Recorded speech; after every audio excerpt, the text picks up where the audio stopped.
எனக்கு ஒரு மனைவி ஒரு பிள்ளை உண்டு. மனைவி வந்து டீச்சர், எம்எஸ்சி மட்டும் முடித்து அங்கே ஒரு அருகாமையிலே ஆசிரியர் பணியை செய்து கொண்டிருந்தார்கள்.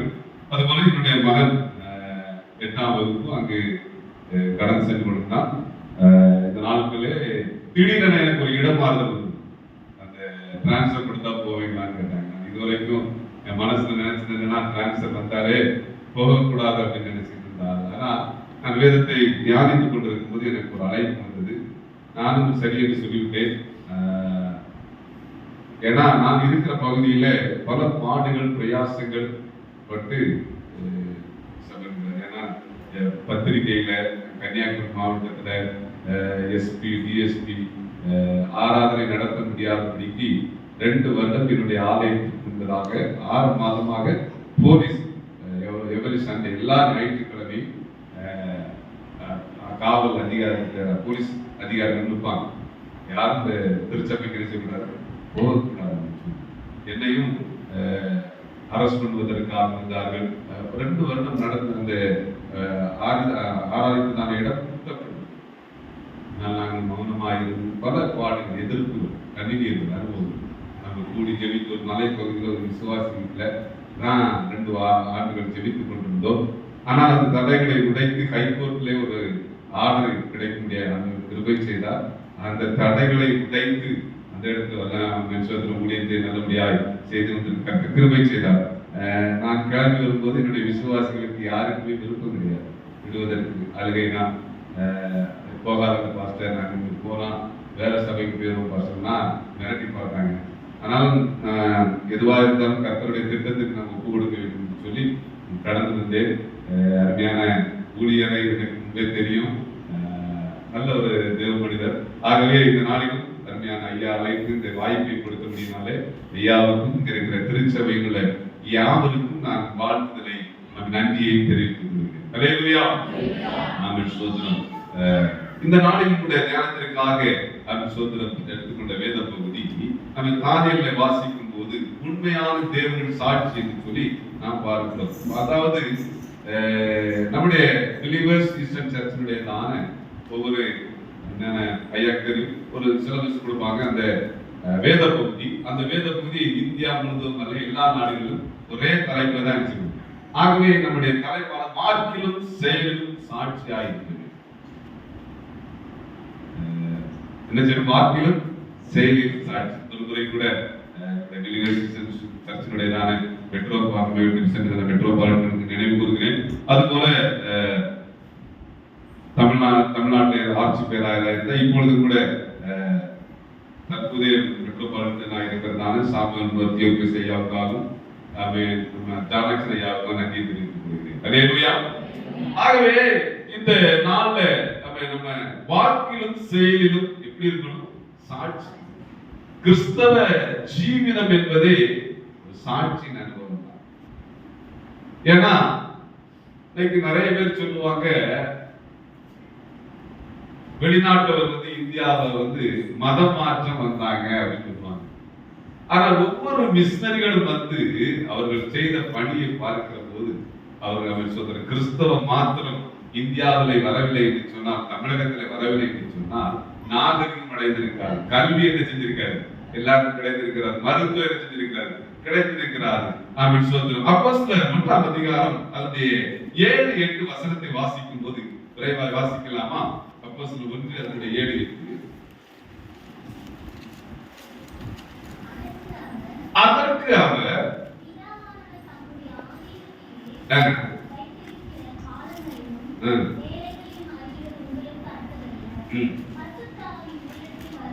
பரிசுத்த ஆவி உங்களிடத்திலே வரும்போது நீங்கள் பலனடைந்து எருசலேமிலும் யூதேயா முழுவதிலும் சமாரியாவிலும் பூமியின் கடைசி பரியந்தமும் எனக்கு சாட்சிகளாய் இருப்பீர்கள் என்றார். இயேசு கிறிஸ்து பூமியிலே மனித அவதாரம் எடுத்து கன்னியின் வயிற்றிலே அவர் பரிசுத்த ஆவியினாலே பிறந்தார் என்று சொல்லி அவருடைய வரலாறு நாம் வாசிக்கிறோம். 100% மனிதனாகவும் 100% தேவனாகவும் கடவுளாகவும் இந்த பூமியிலே வாழ்ந்தார். அவர் வாழ்ந்த போது அவரிடத்துல ஏதாயிலும் குற்றம் கண்டுபிடிக்கலாம் என்று சொல்லி வகை தேடும் போது ஒரு குற்றத்தை கூட அவர் கண்டுபிடிக்க முடியும். அது போலத்தான் நானும் நீங்களும் அவருடைய இயேசுனுடைய அடிச்சுவடுகளை பின்பற்றுகிறோம். ஆகவே அந்த அடிச்சுவடுகளை பின்பற்றுகிற நீங்களும் நானும் இயேசுவை பிரதிபலிக்க வேண்டும், கிறிஸ்துவை பிரதிபலிக்க வேண்டும். அதுதான் அவன் கடமையாக இருக்கிற அனைவரும் சாட்சிகளை சொன்னீர்கள். நம்முடைய வாழ்க்கை எப்படி இருக்கிறது? வேதம் சொல்லுகிறது, ஒருவன் கிறிஸ்துவுக்குள் இருந்தால் அவன் என்ன செய்கிறானா? புது சிருஷ்டி ஆகிறான். ஆமாம், புதிதாக்கப்பட வேண்டும், மர்மமாக்கப்பட வேண்டும். நம்முடைய வாழ்க்கையில அவன் பழையவைகள் எல்லாம் ஒளியரும். ஞானஸ்தானம் எடுக்கும் போது யோவான் சுவாமி கூட ஞானஸ்தானம் வனாந்தரத்துல என்ன செஞ்சாங்க. இன்னைக்கு நமக்கு பக்கத்துல போலாம் வரும்போது கூட பார்த்தீங்கன்னா ஒரு சகோதரன், ஒரு வாலிப சகோதரன் ஃபேமிலியோட வந்து 2 வாரமாவே எனக்கு ஞானஸ்தானம் கொடுங்கன்னு கேட்டேன். அப்ப என்னால கொடுக்க முடியல. ஆனா வருகிற போது எனக்கு உள்ளத்துல தோன்றது கட்டாயம் கொடுக்கணும் அப்படின்னு சொல்லி அவரை வர வச்சு, எங்களுக்கு 12-11 மணி ஆயிட்டு, ஆனால் வர வச்சு ஒரு டேம்ல போய் அவன் பிதா குமாரன் பரிசுத்த நாமத்தினால ஞானஸ்நானம் கொடுத்து உங்க ஃபாதர மாதிரியோ என்ன மாதிரியோ அப்படின்னு சொல்லி சாப்பிட்டு கரெக்ட் கிடையாது. அப்படி சொல்லியாச்சுன்னா இங்க யாருமே எழுத மாட்டேங்க. விரியன் பாம்பு குட்டிகளே என்ன சொன்னாரு? விரியன் பாம்பு குட்டிகளே. உங்க விசுவாசிகிட்ட எங்க சர்ச்சில் எல்லாம் அவங்க சொல்றோம், சில வார்த்தைகள் கடினமா போகும்போது அவங்க கேட்பாங்க, பாஸ்டர் என்னதான் சொன்னார், என்னதான் குத்தி பேசினாரு அப்படின்னு. நான் ஒரு நோட்டை மாத்திரம் நான் சொல்ல விரும்புகிறேன். அருமையான ஃபாதர் பேசுகிற வார்த்தை என்னைக்கு உங்கள் உள்ளத்துல குத்துகிறதோ, அதாவது உணர்த்தப்படுகிறதோ, அதை நீங்கள் ஃபாதர் பேசுறத நினைக்க கூடாது. ஆண்டவர் என்னை சுட்டிக்காட்டு. அல்லேலூயா. அவர் ஒரு ஆட்சி ஒரு விதமாய் சொல்லியிருக்கார், தவறை சுட்டி காட்டுவது அப்படின்னு சொல்ற அள்ளி கொட்டி கொடுத்து பரிசா. ஆகவே வேத வசனம்னாலே அது அவன் சொல்ற அந்த சீல் பிதுக்குறது போல அதை பிதுக்கி அதை வெளியெடுத்தாங்க. அது போல வேத வார்த்தையானது ஒவ்வொருடைய வாழ்க்கையிலும் அவன் மாற்றத்தை கொண்டு வர வேண்டும். ஒரு முறை ஒரு வயதான தாத்தா வந்து வீட்டுல அவன் இருந்து கொண்டிருக்கிற போது, எப்பவும் அவர் வீட்டில் இருக்கும்போது வேதாகமத்தை, பரிசுத்த வேதாகமத்தை வாசித்துக் கொண்டே இருப்பார். இதை ஒரு சிறுவன் வந்து கவனித்துக் கொண்டிருந்தார். அப்பொழுது அந்த குழாயில தண்ணி எடுக்க வரும்போதெல்லாம் பார்த்து கொண்டிருந்த ஒரு சிறுவன் அந்த தாத்தாவிடத்திலே, ஐயா, இந்த வேதாகமத்தை நீங்கள் பல முறை நான் பார்க்கும் போது நீங்கள் படித்துக் கொண்டே இருக்கிறீர்களே, உங்களுக்கு சலிக்காதா அப்படின்னு சொல்லி கேட்கிறாங்க. இன்னைக்கு நிறைய புஸ்தகங்கள் அப்படின்னு சொல்றது நம்ம அதெல்லாம் படிக்கிறது இல்ல. இருந்தாலும் சில புஸ்தகங்களை நாம் படிக்கிற போது ஒரு முறைக்கு 2 முறை படிச்சா இருந்துச்சு படிக்க ஒரு இன்ட்ரெஸ்ட் இருக்க, அப்படித்தானே? ஆனா வேதம் அப்படி அல்ல. உடனே அந்த பெரியவர் சொன்னாரு, அருகாமையிலே அப்படின்னு சொல்றது கிடந்துதான் அந்த நார்பெட்டி, பனையினால செய்யப்பட்ட நார்பெட்டி. எத்தனை பேர் பார்த்துக்கிறது? எங்க ஊர்ல அந்த நார்பெட்டிப்பாங்க. அந்த நார்பெட்டிக்கு சொல்லி அந்த கூடையை சொல்லி, எப்பா நீ இந்த கூடையிலே தண்ணியை பிடித்துக் கொண்டு வா என்று சொல்லி அதை சொல்லிவிட்டார்.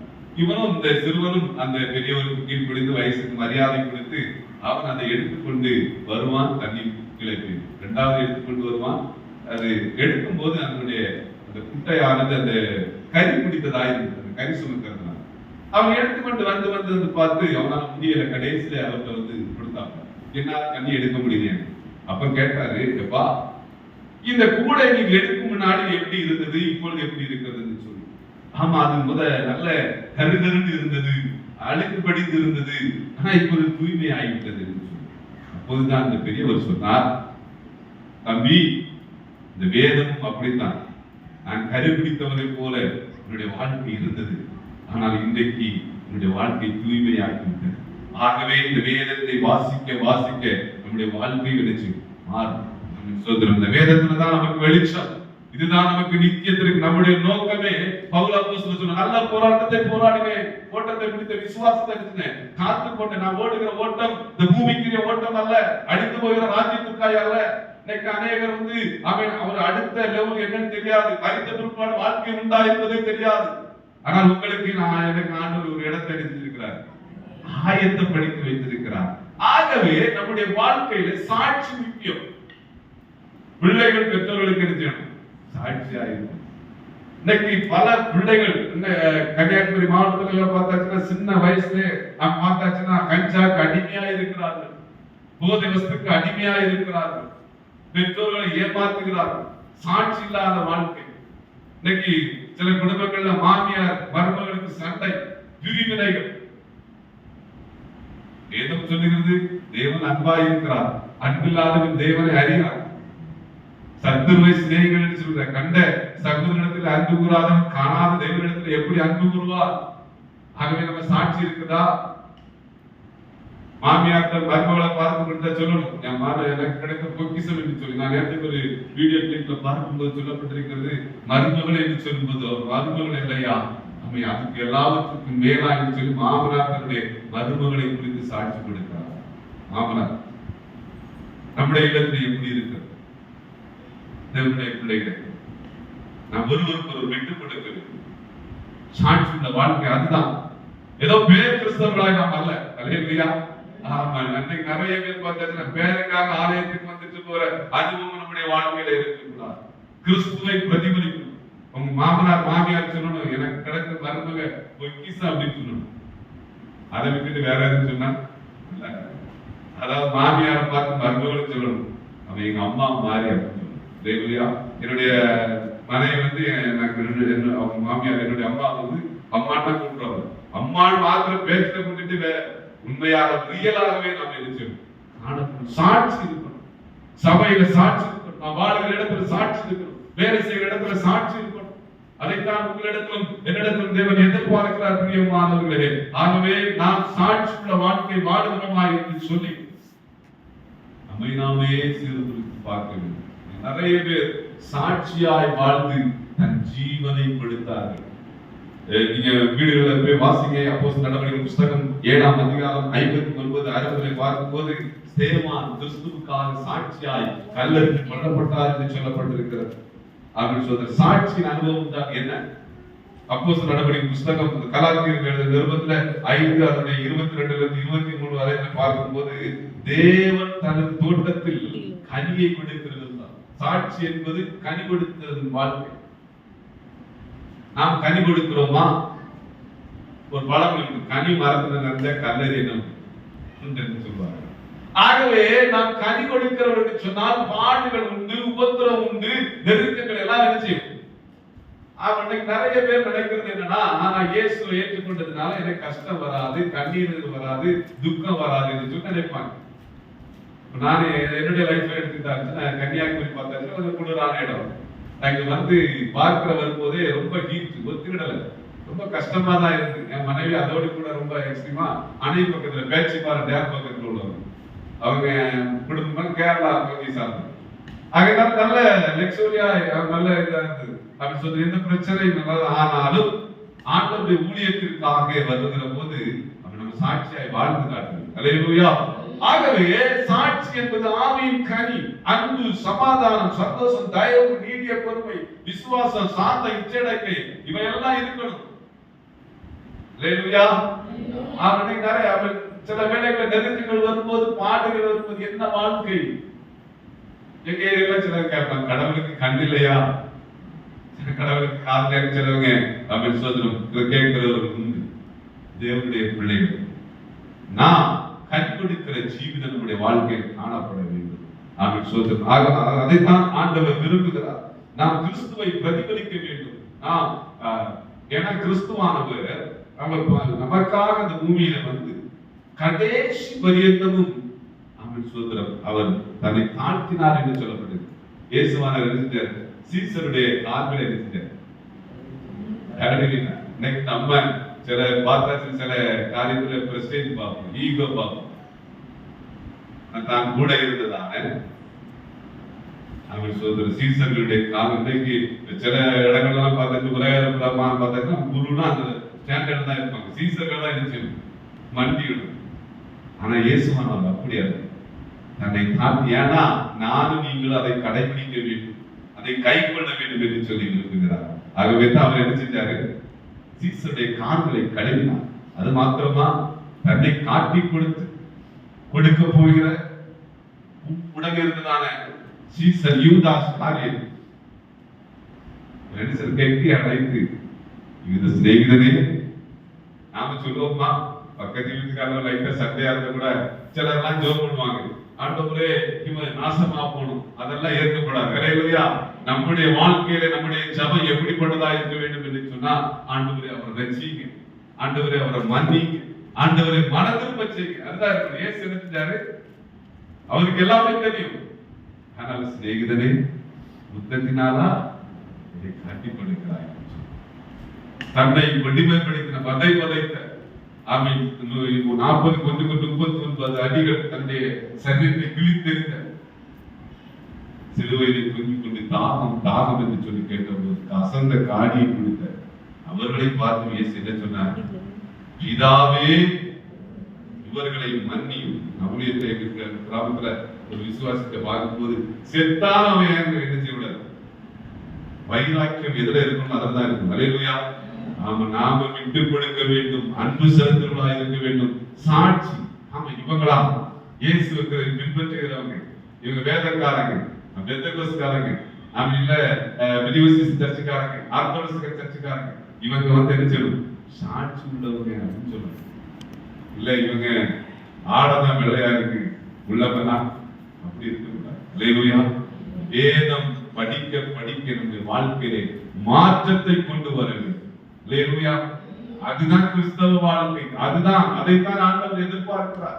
அவன் ஆலயத்துக்கு வந்து போகிற நேரத்துல மாத்திரமல்ல, நமக்கு வந்து சொல்லி அனைதினமும் ஒரு ஜெப நேரத்தை ஒதுக்கிக் கொள்ள வேண்டும், ஃபேமிலி பிரேயரை வைத்துக் கொள்ள வேண்டும், ஆண்டவருக்காக நம்முடைய அவர் சொல்ற நேரங்களை செலவிட வேண்டும், பிள்ளைகளுக்கு வேதத்தை நாம் கற்றுக் கொடுக்க வேண்டும். அது மாத்திரமல்ல, ஊழியம் செய்ய வேண்டும். என்ன செய்யணும்? அவனுக்கு நிறைய பேர் என்ன நினைக்கிறாங்க, ஃபாதருக்கு என்ன வேலை, வருகிற ஆடுகளுக்கு உணவளிக்கிற வார்த்தை கொடுக்கிற வேலை. ஆடுதான் என்ன செய்யும், மந்தையை பெருக்க பண்ணும். உங்களால எத்தனை பேர் கேள்வி கேட்பாரு, கையெழுத்து சொல்ல விரும்புறாரு, ஏன்னா அது நம்ம இருந்த கடமை. ஆடு என்ன செய்யும், இனப்பெருக்கத்தை உண்டு. அப்படிதானே? நானே நல்ல மேய்ப்பன், தன் ஆடுகளுக்காக தன் ஜீவனையே இயேசு கொடுத்தார் அல்லவா? அப்படி என்று சொன்னா நம்ம எங்க விசுவாசிகளுக்கு ஒரு காலம் சொல்றேன். இந்த வருஷத்துல என்னன்னா ஆத்ம ஆதாயம் ஒரு லிஸ்ட போட்டு இந்த விசுவாசிகளுக்காக ஜெபம் பண்ணணும். கடைசியில நம்ம எத்தனை விசுவாசி உங்களுடைய வாழ்க்கை உங்க சபைக்கு கூட்டிட்டு வந்தீங்க. அல்லேலூயா. நிறைய பேர் திருச்சபை வளர்வதற்கு காரணம் என்னன்னா, பாஸ்டர் மாத்திரம் ஆதாயம் பண்ண ஆத்ம ஆதாயம் இல்ல, நம்முடைய மேல இருந்த கடமை. அல்லேலூயா. ஆகவே தேவனுடைய பிள்ளைகளே, நாம் கிறிஸ்துவை பிரதிபலிக்க வேண்டும், கிறிஸ்துவை அவருடைய உண்மை சீசராக இருக்க வேண்டும். நாம் அவரை பின்பற்ற மத்திய சுவிசேஷ புத்தகம் 5ஆம் அதிகாரம் 10வது வாக்கியத்தில் வாசிக்கும் போது, நாம் அவரை பின்பற்றுவதால் அவன் துன்பப்படும் போது பாக்கியவான்களாயிருக்கும். அல்லேலூயா. எப்படி இருப்போம்? பாக்கியவான்களாயிருக்கும். மோசேயை குறித்து நான் நேரம் சுருக்கமாக சொல்லிவிட்டேன். மோசேயை குறித்து ஆண்டவர் சொல்லும் போது சொன்னாரு, அவன் மோசே வாசிக்கலாமா? அப்படி என்ன ஆகும்? 12 வாசிக்கலாம், சீக்கிரமாய் விரைவாய் வாசிங்க. என் தாசனாகிய மோசேயோ அப்படிப்பட்டவன் அல்ல, என் வீட்டில் எங்கும் அவன் உண்மை உள்ளவன். நாம எல்லா இடத்திலும் உண்மை உள்ளவன். நான் ஊழியம் செய்கிற போது கன்னியாகுமரி மாவட்டத்தில் விசுவாசத்தை கேட்கும் போது, சர்ச்சுக்கு ஏன் வரலன்னா சிலர் சொல்லுவாங்க, பாஸ்டர் தண்ணி வரல பாஸ்டர். மற்ற 6 நாள் தன்னுடைய வேலையை பார்ப்பாங்க, தன்னுடைய சொந்த வேலைகளுக்கெல்லாம் டைம் கரெக்டா இருக்கும். ஞாயிற்றுக்கிழமை சண்டே ஆன 2 மணி நேரம். நீங்க நம்ம சாமந்திரேன்னு சொல்லி ஒரு சர்ச்சு, அவங்களை போய் பாருங்க. சனிக்கிழமை ஆராதனைக்கு ஃப்ரைடே, அதாவது வெள்ளிக்கிழமை மத்தியானமே அந்த சமையலை நிப்பாட்டிடுவாங்க, சமைக்க மாட்டாங்க, தீ வைக்க மாட்டாங்க. அப்புறம் இந்த சனிக்கிழமை சாயங்காலத்துக்கு அவங்க என்ன செய்வாங்க. ஆனா நமக்கு 2 மணி நேரம் தான், 2 2.5 மணி நேரம். அதுக்கு பலவித சாக்கு போக்கு. அல்லேலூயா. உண்மை இருக்கிறதா? கணவன் மனைவிடத்தில் உண்மையா இருக்கிறீர்களா? மனைவி கணவனிடத்தில் உண்மையா இருக்கிறீங்களா? பிள்ளைகள் பெற்றோருக்கு உண்மையா இருக்கிறீர்களா? ஆனால் ஆமென் சொல்ற இடத்துல ஆண்டவர் சொல்கிறார், மோசே என் வீட்டில் எங்கும் உண்மை உள்ளவர், நானும் நீங்களும் கர்த்தருக்கு உண்மை உள்ளவர்களாய் இருக்க வேண்டும். நியாயத்திற்கு நாள கேட்கும் போது நம் உண்மை உள்ள மகனை மாற்றி சொல்லணும். அல்லேலூயா. அதைத்தான் ஆண்டவர் எதிர்பார்க்கிறார். நம்மளை யார் பார்க்கிறாங்களோ பார்க்கலையோ ஆண்டவர் நம்மை பார்த்து கொண்டிருக்கிறார். அல்லேலூயா. ஆகவே உண்மை இல்லை என்று சொன்னால் உண்மை உள்ளவர்களாக உருவாக்கலாம். கொஞ்ச காரியத்துல சின்ன சின்ன காரியத்துல நாம் உண்மையா இருக்கும்போது ஆண்டவர் அதிகாரியை வைப்பார், மேன்மைப்படுத்துவார். அல்லேலூயா. அதைத்தான் ஆண்டவர் விரும்புகிறார். அவர் மோசேயை குறித்து சாட்சி கொடுக்கிறது போல உங்களையும் என்னையும் குறித்து ஆண்டவர் கட்டாயம் சாட்சி கொடுக்க வேண்டும். அதுதான் நம்முடைய ஜீவிதத்துல தரம் வாய்ந்தது. ஃபர்ஸ்ட் குவாலிட்டி அந்த இது இருந்தாலே ஆண்டவர் ஆசீர்வதிப்பார்.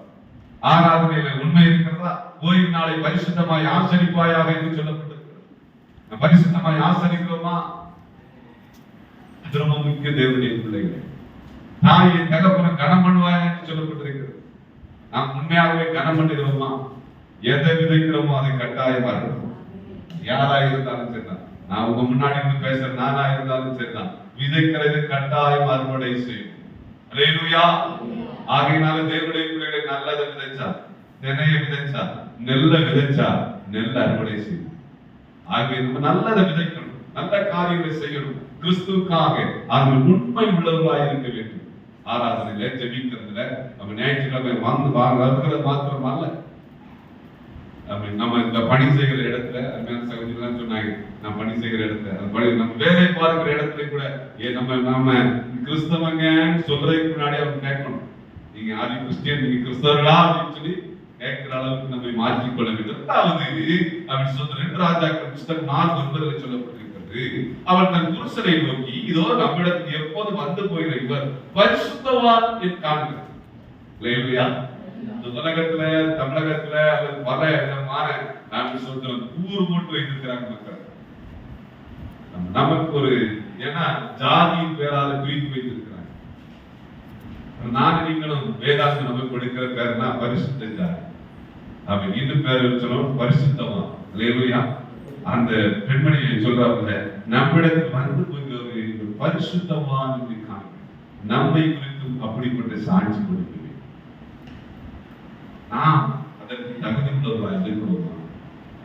நம்மை நாமே வைத்து ஆராய்ந்து கொண்டோம். தானியேல் 6ஆம் அதிகாரத்துல 10-13 வாசிக்கிற போது தானியேல் அந்தி சந்தி மதிய 3 வேளையும் எப்படிப்பட்டவராய் காணப்பட்டாரா? ஜெபிக்கிறவராய் காணப்பட்டார். நம்முடைய ஜெப வேலை எப்படி இருக்கிறது? தானியேல் பல பொறுப்புகள் இருந்தது, பல வேலைகள் இருந்தது. அவை எல்லாவற்றிலும் 3 வேளையும் ஜெபிக்கிற ஒரு அனுபவம். நானும் நீங்களும் ஆசீர்வதிக்கப்படணுமா, உயர்த்தப்பட வேண்டுமா? ஜெபம்தான் நம்முடைய மூச்சாய் இருக்க வேண்டும். ஒரு ஆய்வர் சொல்லி இருக்கிறார், ஜெபம் இல்லாத வீடு கூரை இல்லாத வீடு. கூரை இல்லாத வீடு என்ன? மழை வந்தாலும் தண்ணி வரும், நாம வெயில் அடித்தாலும் என்ன செய்யும்? அது உட்கார முடியாது, வேதனையா. ஆகவே நம்முடைய வாழ்க்கையிலே அடிஸ்தானம் ஜெபம்.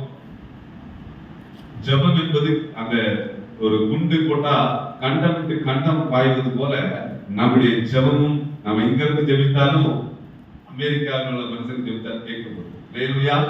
ஆகவே ஜெபிக்கிறதுல நம்ம நேரத்தை செலுத்த வேண்டும். இதுமாய் பார்க்கிற போது 2 ராஜாக்கள் 3:3 சொல்லப்பட்டிருக்கிறது. சாலோமோன் அதுல சொல்லப்பட்டிருக்கு, சாலோமோன் கர்த்தரிடத்தில் அன்பு கூர்ந்து. 2வது சொல்லப்பட்டிருக்கு, தன் தகப்பனாகி கட்டளைப்படியெல்லாம் நடந்தான். தான் தகப்பன் ஆராதித்தது போல அவன் என்ன செஞ்சான்? ஆராதித்தான். ஆகவேதான் ஞானம் சாலோமோனுக்கு கொடுத்த ஞானத்தை இதுவரைக்கும் நான் யாரும் கொடுக்க போகிறதில்லை சொல்லுகிறார். காரணம் என்ன தெரியுமா? ஆண்டவர் கேட்டார், எப்பா நீ விரும்புறது என்னிடத்துல கேள், என்ன லைக் பண்ற அதை என்கிட்ட கேள்வி சொல்லும் போது சாலோமோன் என்ன கேட்டாங்க?